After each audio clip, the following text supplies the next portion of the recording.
పోవడం వల్ల వస్తున్న తాత్సారం, లేకపోతే ఎప్పుడూ నియమించేవాళ్ళు కదా. ఇక నెక్స్ట్ చంద్రబాబు నాయుడు చాలా క్లియర్గా చెప్పేశారు సార్, కూటమి ఎమ్మెల్యేలందరికీ కూడా ఒకసారి క్లాస్ తీసుకున్నారు. మద్యం సిండికేట్లలో ఇన్వాల్వ్ అవ్వద్దు, ఇసుక దోపిడీ చెయ్యొద్దు, అండ్ కూటమి ఎమ్మెల్యేలంతా కోఆర్డినేషన్తో పనిచేయాల్సి ఉంది అని చెప్పి.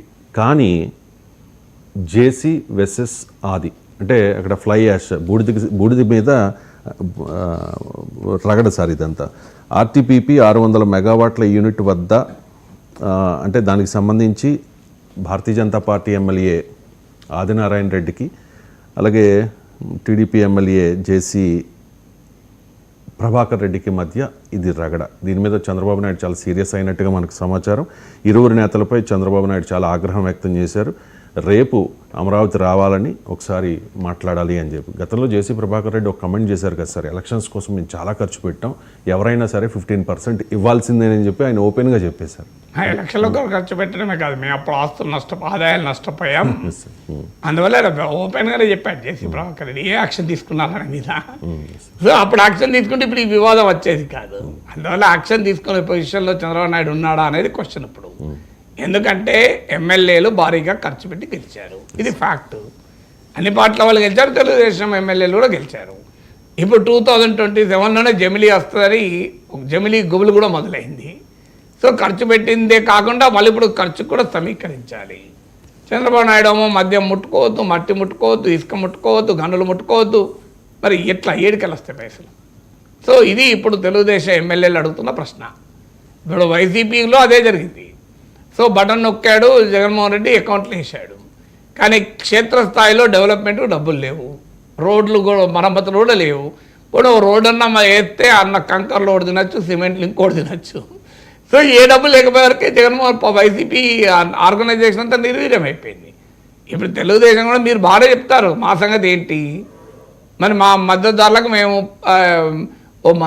మద్యం దుకాణాలు ఇప్పించుకోవద్దా, ఒకవేళ ఇప్పించుకున్న బెల్ట్ షాపులు పెట్టొద్దా, మరి ఏంటి ఏడుకెళ్ళి తెచ్చుకోవాలి, ఇసుక ఉచితం అంటుంది, మరి ఏం చేయాలి అనేటువంటి ప్రశ్న మొదలైంది. అందుకే మీరు గమనించండి, ఇసుక పైన సొంత పార్టీ ఎమ్మెల్యేలు అటు ఇటు మాట్లాడుతున్నారు, వేరే వాళ్ళు కూడా కాదు. సో అందువల్ల ఈ పంచాయతీ పార్టీ నాయకుల మధ్య ఉంది, కూటమి నేత టీడీపీ జనసేన నాయకుల మధ్య, టీడీపీ బీజేపీ నాయకుల మధ్య రాజకీయాలు ఒక్కసారి కలుషితమైనాక ఇవన్నీ అనివార్యంగా వస్తాయి.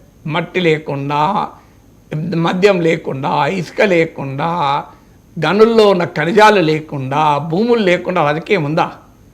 సో ఇవి వ్యాపారాలు లేకుండా రాజకీయం లేదు కదా. సో ఇవన్నీ ఉన్నప్పుడు వాటి మధ్య ఘర్షణలు తప్పవు, వాటి నాయకుల మధ్య ఘర్షణలు తప్పవు, సుభాషితాలు నీతి చంద్రికలు పనిచేస్తాయా? నీవు విత్తనం ఒకటి నాటితే పంటలు ఇంకో రకంగా వస్తాయా? సో రాజకీయాల్లో నీతి నిజాయితీల ఆధారంగా ఎన్నికలు జరిగితే గెలిచిన ప్రజాప్రతినిధులు నీతి నిజాయితీగా ఉండమంటే అర్థం ఉంటుంది. అంత సులభం కాదు. మనం ఎవరు ఎన్ని చెప్పినా రియాలిటీ అది. It's a matter of investment and return on investment.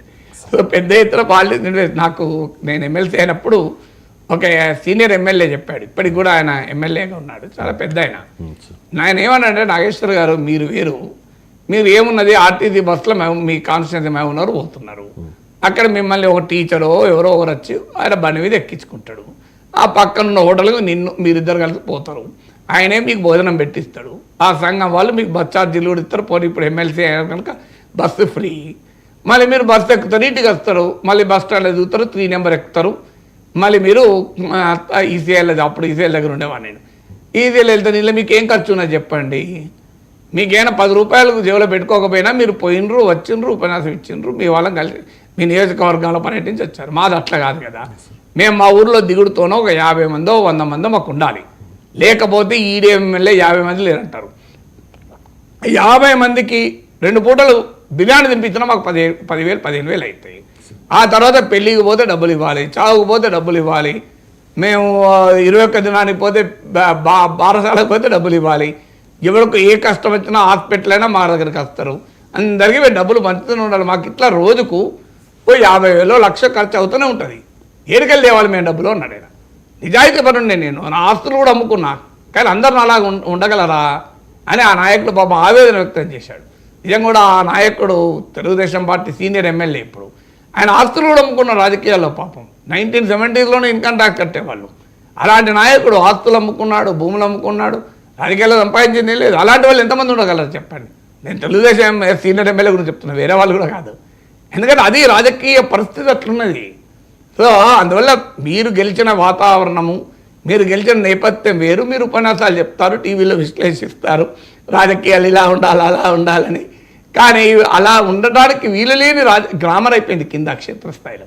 ఇక్కడ వ్యక్తులు, వ్యక్తిగత నిజాయితీలు ఒక డైమెన్షన్ అయితే, what is the system, what is the process? Game it self has become foul. మీరు ఒక్క ప్లేయర్ను తప్పు ఇక్కడ చేసి అదే ఇంకోరా కాదు. అఫ్కోర్స్ వ్యక్తులుగా కూడా వాళ్ళ గేమ్ను కొంతమంది, వీళ్ళని కాదు, కొంతమంది గేమ్ను ఫౌల్ చేసిన వాళ్ళు ఉండొచ్చు, నేను కాదని అంటలేను. కానీ game it self has become a foul game. Game foul అయినప్పుడు మీరు ఎన్ని చేసినా రాజకీయాల్లో తరతమ తేడాలే తప్ప వీటిని ఆపగలుగుతారని నేను అనుకోను. Because that is how the grammar of politics are changed. Thank you sir, thank you so much sir. చాలా అంశాలకు సంబంధించి సమగ్ర విశ్లేషణ